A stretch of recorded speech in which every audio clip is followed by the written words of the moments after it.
Assalamu alaikum. My name is Mariam Naeem and I was conducting Group B for today's task.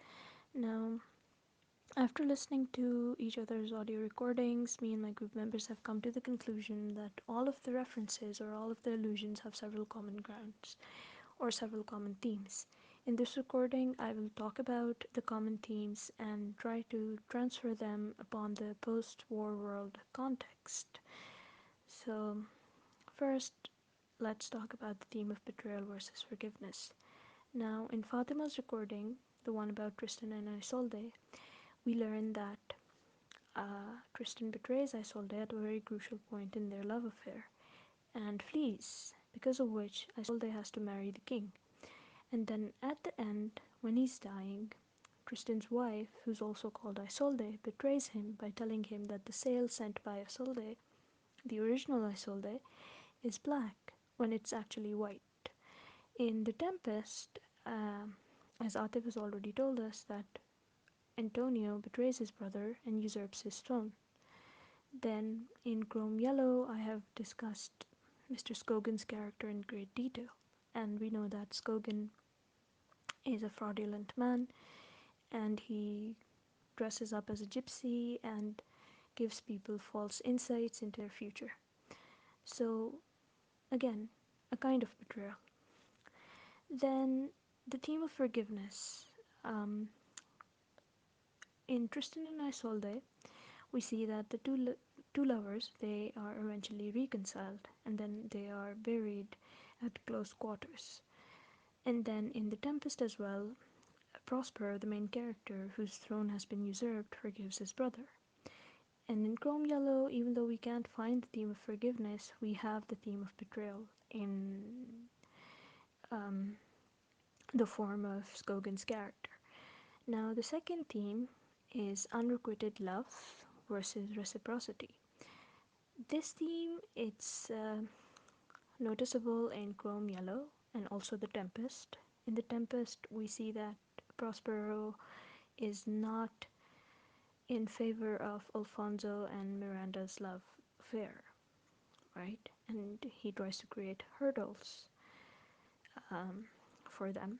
And then in Chrome Yellow, the two characters, Dennis and Anne, Dennis is in love with Anne, but Anne keeps thwarting his advances, and she is not really keen about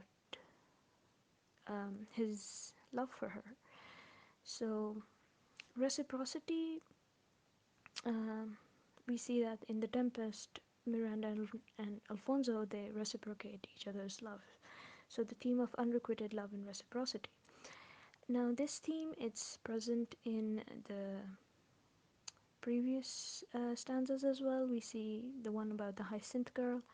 We see that the two lovers they reciprocate each other's love, and that stanza is also about Tristan and Isolde. So Tristan and Isolde, even though they are under the spell of a love potion, they reciprocate each other's love. Um, then we have moving on. We have the theme of regeneration versus sterility, or fertility versus sterility. This theme it is apparent in From Ritual to Romance. We have talked about this in Samin's audio recording. She has mentioned how the book is about all these fertility rituals and it talks about vegetation. And throughout the poem, we see that this motif or this theme has been reiterated. The theme of the cycle of life, regeneration, vegetation, fertility, sterility, etc. etc. Now, another important theme or motif is magic. Throughout the poem, we have come across prophets, we have come across a fortune teller, we have come across all these magical characters, and now in The Tempest, he refers to the Tempest in the third stanza, and Atif has already told us that Prospero is a magician, and his ADs, the I don't remember one of the magician's name, but the other one, Ariel, is also able to perform magical tricks. And then in the Golden Bow, as Sharjeel has mentioned, the author chronicles people's shift from magic or belief in magic to science, or their conviction in science. So, magic is a very common theme, and in Chrome Yellow as well, we see that Skogan's character is dressed up as a gypsy, and gypsies have been long associated with performing magical rituals and being able to look into the future. So, this is a very common motif in the Burial of the Dead. The motif of prophecy or fortune telling, starcraft, astrology, etc. etc. The last theme is hypocrisy versus morality. Now, hypocrisy versus morality, I have talked about it in detail in, well, not in too much detail because the audio is only 5 minutes long, but I have talked about it while I was talking about The Flowers of Evil by Charles Baudelaire. So, if you've heard my audio recording, then I talk about the fact how Baudelaire was criticizing the 19th century readers for their loss, their loss of faith in God, and he uses this line because I've read the English translation. He says that their brains had become the cradles of demons. So, because their brains had become the cradles of demons, they couldn't really, uh, you know, they couldn't really tell what was right and what was wrong. So, in a way, they had become hypocrites. And then in Chrome Yellow as well, all of the characters, they, even though they pretend to be intellectuals and are from the learned class, at their core, they are hypocritical. All of the characters, they drink all day, they do nothing of value. Now, morality, again, has been discussed throughout the poem, and Ma'am has already talked about it, that during the uh, like in the post-war world, morality was not a very common thing. The fabric of morality was tattered, and everybody had a morality of his or her own. So, hypocrisy versus morality is another important theme.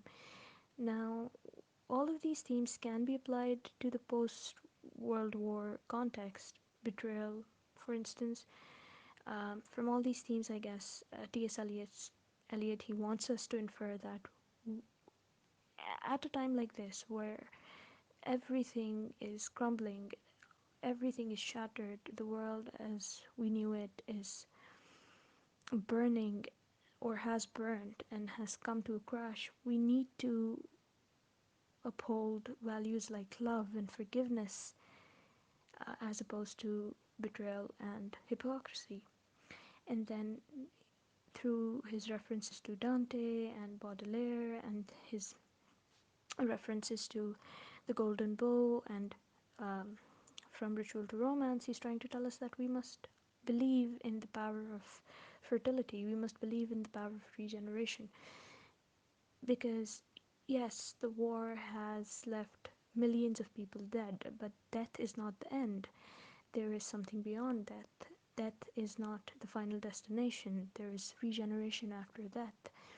And then we notice how he is going to mention so many gods, or gods that were dismembered and then resurrected. Again, the same idea that death is, even though the war, of course, it brings death, but there is also a great chance of regeneration. So the theme of regeneration, which is like a running theme throughout the Burial of the Dead, it is reiterated. And then I think he uses the theme of magic to, or prophecy, uh, to, like in the post-war world context, magic, it